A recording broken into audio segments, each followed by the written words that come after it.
ये कहानी एक चेतावनी को परखने की है। एक ऐसी रात की दास्तां जो राजस्थान के मशहूर भानगढ़ किले के खंडरों में शुरू हुई और दो चचेरे भाइयों की जिंदगी को हमेशा हमेशा के लिए बदल गई। ये कोई कहानी या किंवदंती नहीं है, ये एक सरकारी चेतावनी है। सोचिए, आर्कियोलॉजिकल सर्वे ऑफ इंडिया ने बाकायदा बोर्ड लगाकर लिखा है ये। लेकिन होता क्या है, हर चेतावनी की तरह ये भी कुछ लोगों के लिए एक चैलेंज बन जाती है। और हमारी कहानी के किरदारों पिंटू और हसनैन के लिए ये बस एक ऐसा ही चैलेंज था। एक ऐसा चैलेंज जिसे वो एक्सेप्ट करने वाले थे। उन्हें जरा भी अंदाजा नहीं था कि वो इतिहास के सबसे भयानक रहस्यों में से एक का दरवाजा खटखटा रहे हैं। देखिए, हर बुरी कहानी की शुरुआत अक्सर एक गलत आत्मविश्वास से ही होती है। ये कहानी भी कुछ वैसी ही है। ये उसी आत्मविश्वास की कहानी है जो शाम के ढलते सूरज के साथ किले की दीवारों के अंदर कैद होने वाला था। तो इस कहानी के दो किरदार हैं और दोनों की सोच एक दूसरे से बिल्कुल अलग है। एक है पिंटू, जो राजस्थान का ही था, इन कहानियों के बीच पला बढ़ा था, तो मन में कहीं ना कहीं एक छोटा सा विश्वास था, लेकिन रोमांच उस पर हावी था। और दूसरा था हसनैन, मुंबई का रहने वाला, जिसके लिए ये सब बस अंधविश्वास था। उसका मकसद सिर्फ एक था, ये साबित करना कि भानगढ़ की कहानियां खोखली हैं। और उन्होंने मैदान चुना था भानगढ़ का किला, एक ऐसी जगह जिसकी गिनती दुनिया की सबसे ज्यादा भयानक जगहों में होती है। एक ऐसी जगह जहां रात में रुकना सिर्फ मना नहीं बल्कि गैर कानूनी है। मतलब दांव पर सिर्फ हिम्मत नहीं लगी थी, जिंदगी लगी थी। उनका प्लान बहुत सोचा समझा हुआ था। दोपहर 3:30 बजे ही वे किले में घुस गए। पिंटू लोकल था तो उसे किले के सारे गुप्त रास्ते और छिपने की जगहें मालूम थीं। जब शाम को गार्ड्स ने किले को खाली कराना शुरू किया तो वे दोनों एक सूने अंधेरे से कमरे में जाकर छिप गए। 7:30 बजे तक आखिरी गार्ड भी जा चुका था। किला अब उनका था। उस भयानक सन्नाटे में वे अपनी जीत का जश्न मनाने के लिए बाहर निकले। लेकिन वो सन्नाटा ज्यादा देर तक शांत नहीं रहा। उनकी जीत की खुशी धीरे धीरे एक अनजाने डर में बदलने लगी थी। हवा में कुछ था जो बदल रहा था, कुछ ऐसा जिसने उनकी मौजूदगी को महसूस कर लिया था। तो वो कौन सा पहला पल था, वो पहला संकेत क्या था जब उन्हें ये एहसास होना शुरू हुआ कि किले की उन दीवारों में वे अकेले नहीं हैं?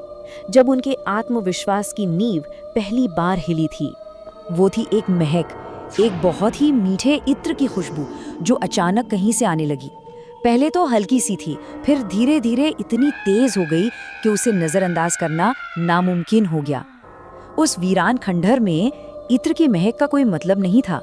ये सिर्फ एक खुशबू नहीं थी, ये किसी की मौजूदगी का पहला इशारा था। पिंटू की बेचैनी देखकर हसनैन हंस पड़ा। उसने मजाक उड़ाते हुए कहा, अरे कुछ नहीं है, ये तेरे पसीने की महक है या शायद पास के गांव से आ रही होगी। हसनैन के इस मजाक ने पिंटू को उसके डर के साथ और भी अकेला कर दिया। एक के लिए ये डर की शुरुआत थी और दूसरे के लिए ये अब भी एक मजाक था। और फिर उन्होंने वो गलती की जिसने शायद सब कुछ बदल कर रख दिया। उन्होंने शराब पीनी शुरू कर दी और जैसे जैसे नशा चढ़ा, उनका जो थोड़ा बहुत डर था वो बहादुरी में बदल गया, और फिर बहादुरी बेवकूफ़ी में। वो किले के उस सन्नाटे को चीरते हुए चिल्लाने लगे, जोर जोर से हंसने लगे, और तो और वहाँ की शक्तियों को सीधे सीधे चैलेंज करने लगे कि अगर कोई है तो सामने आए। ऐसा लगता है कि उनकी चुनौती सुन ली गई, क्योंकि इसके बाद जो हुआ वो कोई मजाक नहीं था। वो माहौल जो अब तक सिर्फ अजीब था, अब खतरनाक होने लगा था। किला जाग चुका था। सबसे पहले उन्हें एक गुंबद से घुंघरुओं की एकदम साफ आवाज सुनाई दी, जैसे कोई नाच रहा हो। दोनों वहीं जम गए। फिर बाईं ओर की सीढ़ियों से किसी औरत के सिसकने की आवाज आने लगी, और चंद ही पलों में वो सिसकी एक ऐसी दर्दनाक चीख में बदल गई जिसे सुनकर किसी की भी रूह कांप जाए। और फिर उन्होंने कुछ देखा। चांद की रोशनी में जहां उनकी अपनी परछाई साफ दिख रही थी, उनके ठीक बगल से एक और परछाई तेजी से गुजरी। घाघरा पहनी एक औरत की परछाई। लेकिन वहां कोई औरत नहीं थी, सिर्फ परछाई थी, बिना जिस्म के। बस यही वो पल था जब उनका सारा नशा, सारी बहादुरी एक झटके में उतर गई। वे भागे। पिंटू तो बेतहाशा भागा, लेकिन जब उसने पलट कर देखा तो हसनैन उन्हीं अंधेरी सीढ़ियों के पास पत्थर की तरह खड़ा था। सिर झुका हुआ। पिंटू ने चिल्लाकर कहा, हसनैन भाग। लेकिन हसनैन ने कोई जवाब नहीं दिया। वो बस चुपचाप वहीं खड़ा रहा। और फिर हसनैन के मुंह से कुछ शब्द निकले, शब्द जो बंगाली भाषा में थे, एक ऐसे लहजे में जिसे पिंटू जानता था कि हसनैन कभी बोल ही नहीं सकता। वो हसनैन की आवाज़ थी ही नहीं। उस बेमतलब से वाक्य ने पिंटू के दिल में वो खौफ भर दिया जिसे वो कभी नहीं भूल सकता। वो समझ गया जो चीज़ हसनैन के अंदर है वो हसनैन नहीं है। अब ये कोई एडवेंचर नहीं था, अब ये जान बचाने की जंग थी। पिंटू को ये एहसास हो चुका था कि वो किसी इंसान से नहीं बल्कि किसी अनदेखी शक्ति से लड़ रहा है, और अब उसकी आखिरी उम्मीद सिर्फ प्रार्थना थी। पिंटू ने हसनैन को वहीं छोड़ा और अपनी जान बचाने के लिए भागा। जैसे ही वो भागा, उसके पीछे से हंसने की आवाज़ आने लगी। ये वही दर्दनाक आवाज़ थी, लेकिन अब वो हंस रही थी, एक ऐसी हंसी जिसमें मर्द और औरत दोनों की आवाज़ें मिली हुई थीं, और वो हंसी उसका पीछा कर रही थी। डर के मारे पिंटू ने आंखें बंद की और मन ही मन हनुमान चालीसा का पाठ शुरू कर दिया। और जैसे ही उसने मन में पहली चौपाई सोची, पीछे से हसनैन के शरीर से गुस्से भरी चीख निकली, बंद कर सुअर बच्चा। उस एक पल में पिंटू को अपना हथियार मिल गया। उसे समझ आ गया कि इस अंधेरे में उसकी ढाल क्या है। अब पिंटू जोर जोर से हनुमान चालीसा पढ़ते हुए भागने लगा। उसने पलट कर देखा तो हसनैन जमीन पर बेहोश पड़ा था। पता नहीं उस पल पिंटू के अंदर कहाँ से इतनी हिम्मत आई। वो वापस दौड़ा अपने भाई के लिए, जिसे कुछ देर पहले वो डर के मारे छोड़ आया था।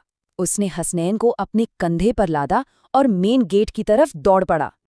अब इस बात को जरा समझिए, पिंटू का वजन मतलब मुश्किल से 55 से 60 किलो रहा होगा, और हसनैन 80 किलो से भी ज्यादा। तो उस रात डर और विश्वास की ताकत ने पिंटू को पता नहीं कौन सी शक्ति दी कि वो अपने से इतने भारी इंसान को कंधे पर उठाकर उस खंडर से बाहर भाग निकला। ये सिर्फ जिस्मानी ताकत का खेल नहीं था, ये कुछ और ही था। जब वे लहूलुहान हालत में मेन गेट पर पहुंचे तो गार्ड्स उन्हें देखकर सहम गए। उन्होंने उन्हें छूने से भी इनकार कर दिया। उन्होंने सिर्फ एक ही बात कही, हम तुम्हें हाथ नहीं लगाएंगे, सीधे पास के बालाजी मंदिर जाओ, अभी के अभी जाओ। उस रात के जो शारीरिक जख्म थे वो तो भर गए, लेकिन मन पर लगे जख्म शायद कभी नहीं भरेंगे। खासकर पिंटू के लिए, जिसने न सिर्फ उस खौफ को महसूस किया बल्कि अपने भाई को उसके चंगुल में देखा और उसे वहां से जिंदा वापस लाया। ये कहानी पीछे कई सवाल छोड़ जाती है, लेकिन एक सवाल सबसे अजीब है जो उस रात से पिंटू को भी परेशान करता है। भानगढ़, जो राजपूतों की जमीन है, वहां एक बंगाली आत्मा क्या कर रही थी? ये एक ऐसा रहस्य है जो शायद हमेशा के लिए उन्हीं खंडरों में दफन रहेगा।